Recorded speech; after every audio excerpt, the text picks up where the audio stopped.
India के कोलकाता शहर में 9 अगस्त 2024 की सुबह एक ऐसी खबर सामने आती है जो पूरे देश को हिलाकर रख देती है। ये खबर थी एक 31 साल की महिला डॉक्टर की, जो कोलकाता के आरजिकर मेडिकल कॉलेज एंड हॉस्पिटल में अपनी ट्रेनिंग कर रही थी। हॉस्पिटल जैसे सुरक्षित माने जाने वाले जगह पर इस महिला डॉक्टर का मर्डर एंड रेप होना काफी चौंकाने वाला था।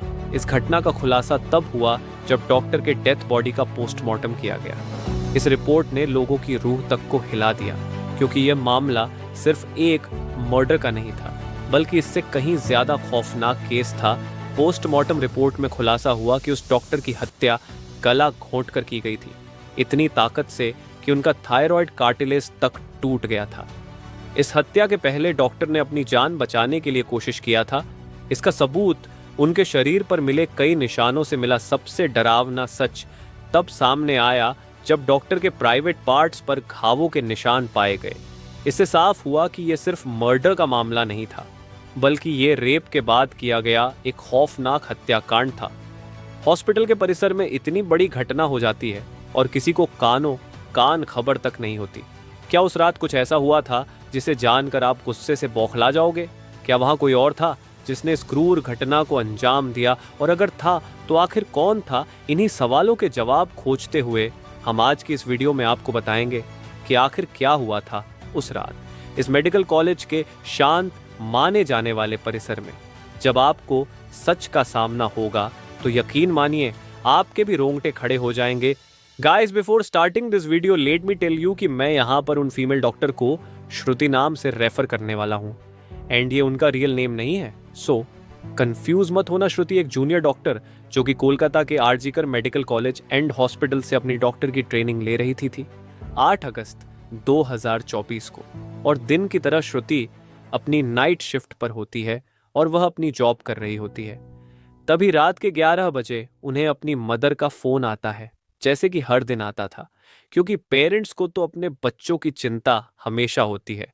श्रुति की मदर उनसे पूछती है कि क्या तुमने खाना खा लिया और तबीयत वगैरह तो ठीक है तुम्हारी?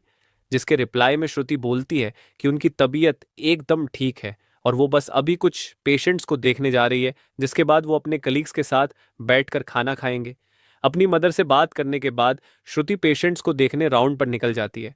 सारे पेशेंट्स को देखने में और अपना काम खत्म करने में श्रुति को रात के 2 बज जाते हैं, जिसके बाद वो अपने कलीग्स के साथ जाकर हॉस्पिटल कैंटीन में ही बैठ जाती है, जहां मिलकर ये लोग अपना खाना भी खाते हैं और साथ साथ थोड़ी बातें भी करते हैं।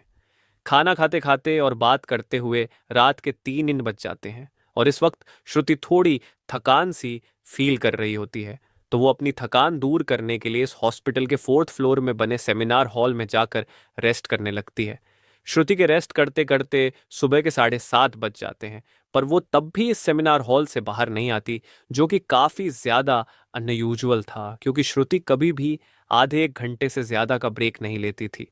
हॉस्पिटल का एक वर्कर जो कि सुबह की शिफ्ट स्टार्ट होने से पहले हॉस्पिटल के सारे रूम्स को चेक कर रहा होता है, और वो ऐसे ही सारे रूम्स को चेक करते हुए इस सेमिनार हॉल की तरफ आता है।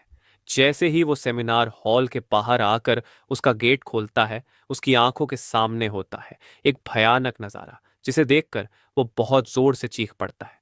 इस वर्कर की चीख सुनकर आसपास के लोग वहां इकट्ठा होने लगते हैं और देखते हैं कि इस सेमिनार हॉल के अंदर श्रुति की बॉडी बिना कपड़ों के पड़ी हुई है और उसके बॉडी पर कुछ ब्लड के निशान भी हैं।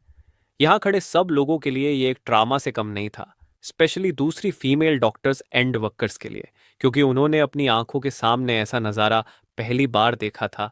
वो भी हॉस्पिटल प्रेमिसेस के अंदर श्रुति की बॉडी को देखकर आसपास खड़े सारे लोग उसे एक स्ट्रेचर पर लेटते हैं और इमरजेंसी रूम में लेकर जाते हैं ताकि डॉक्टर्स उसकी कुछ हेल्प कर सकें।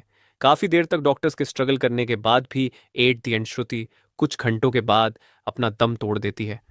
हॉस्पिटल में कुछ लोग थे जो कि इस मर्डर एंड रेप केस को एक नॉर्मल केस जैसा दिखाने की कोशिश कर रहे थे, जस्ट बिकॉज कि वो इस हॉस्पिटल का नाम बचा सके। बट जब पोस्टमार्टम रिपोर्ट्स आती हैं तो सब दूध का दूध और पानी का पानी हो जाता है। इन रिपोर्ट से साफ साफ पता चल जाता है कि श्रुति के साथ किसी ने जबरदस्ती गलत हरकत करने की कोशिश करी, और जब वो इस इंसान से अपने आप को बचाने लगी तो उसने उसका गला घूंट दिया, इवन उसे बहुत बुरी तरीके से मारा भी। और फिर उसका रेप भी किया। ये सारे प्रूफ मिलने के बाद ये केस पुलिस को हैंड ओवर कर दिया जाता है एंड पुलिस वाले इस क्रिमिनल को पकड़ने के लिए लग जाते हैं। सबसे पहले पुलिस उस क्राइम सीन पर ही छानबीन करती है जहां ये सब हुआ था। किस्मत से पुलिस वालों को वहां पर श्रुति के कुछ नेल्स एंड ब्लड सैंपल्स मिलते हैं और साथ ही एक ब्लूटूथ नेक बैंड। ये केस शायद और भी जल्दी सॉल्व हो जाता अगर उस फ्लोर पर सीसीटीवी कैमरा होते तो। बट बदकिस्मती से इस सेमिनार रूम के अंदर या इसके आसपास कोई सीसीटीवी कैमरा नहीं थे। लेकिन जिस रास्ते से इस फ्लोर पर एंटर करा जाता था वहां पर कुछ सीसीटीवी कैमरा थे। पुलिस वाले इन सीसीटीवी कैमरा में सुबह के 3 बजे से 8 बजे के बीच की रिकॉर्डिंग चेक करते हैं कि इतने टाइम के बीच कितने लोग इस फ्लोर पर आए और गए थे। इन सीसीटीवी फुटेजेस को चेक करने के बाद ये पता चलता है कि टोटल 6 लोग इस फ्लोर पर आए और गए थे। ये पता लगने के बाद पुलिस वाले एक एक करके इन 6 लोगों को पूछताछ के लिए बुलाते हैं कि वो लोग वहां पर उस टाइम क्या कर रहे थे। और इन लोगों को इस बीच यहाँ कुछ भी अजीब दिखा कि नहीं, इन लोगों से पूछताछ के दौरान पुलिस वाले उनके फ़ोन का ब्लूटूथ भी ऑन करके चेक करते हैं कि जो ब्लूटूथ हेडसेट उन्हें मिला था वो इनमें से किसका था।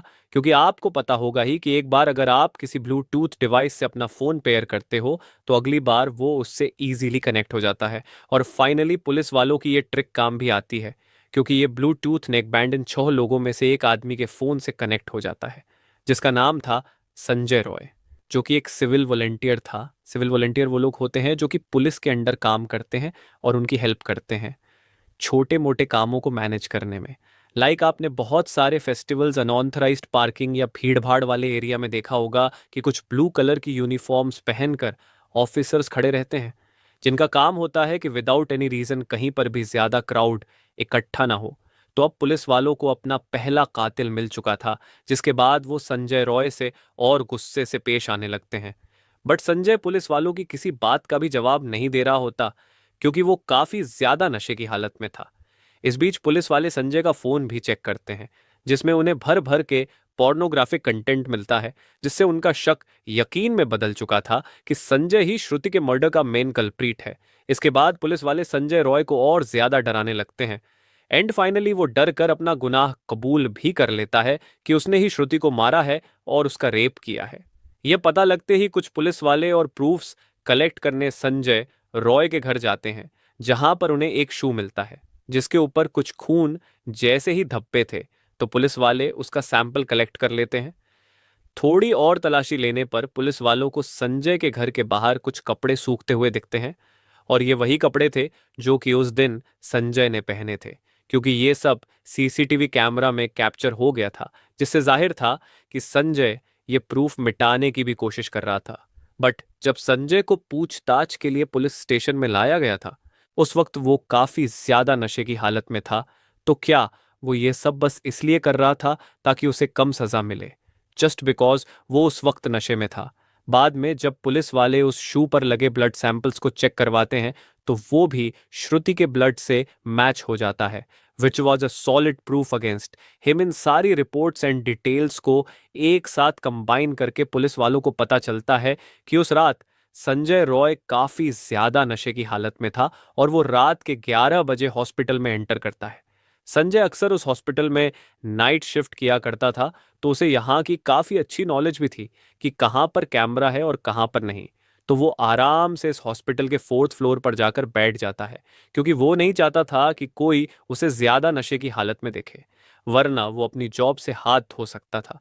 4th फ्लोर पर आते ही वो अपना आराम से सो जाता है। जब उसकी आंख खुलती है तब तक सुबह के 3 बज चुके थे। तभी संजय की नजर श्रुति पर पड़ती है जो कि रेस्ट करने सेमिनार हॉल में जा रही थी। श्रुति को अकेला देखकर संजय के इरादे बिगड़ने लगते हैं। वो पहले काफी देर तक इस फ्लोर के चक्कर लगाने लगता है ये कंफर्म करने के लिए कि कोई यहां पर ज्यादा आ तो नहीं रहा। जब उसे लगता है कि हाँ उसका रास्ता साफ है तो वो 4 बजे सेमिनार हॉल के अंदर एंटर करता है और फिर वहां से 4:45 पर बाहर आता है। इन 45 मिनट्स तक श्रुति के साथ इस आदमी ने क्या क्या किया होगा और वो कितने पेन से गुजरी होगी ये सोचकर ही किसी का भी दिल सहम जाएगा। स्पेशली श्रुति के पेरेंट्स जिन्होंने इतनी उम्मीद से और सेक्रीफाइसेस करके अपनी बच्ची को डॉक्टर बनने भेजा था एंड श्रुति अपने पेरेंट्स की अकेली बेटी थी तो उनके लिए तो ये किसी सदमे से कम नहीं होगा। एंड गाइस, ये केस अभी भी क्लोज नहीं हुआ है और 23 अगस्त तक संजय राय को कस्टडी में रखा जाएगा। इस कातिल इंसान के साथ क्या होना चाहिए आप कमेंट में ज़रूर बताना, और इस केस रिलेटेड जानकारी देखने के लिए चैनल सब्सक्राइब करें। Thank you.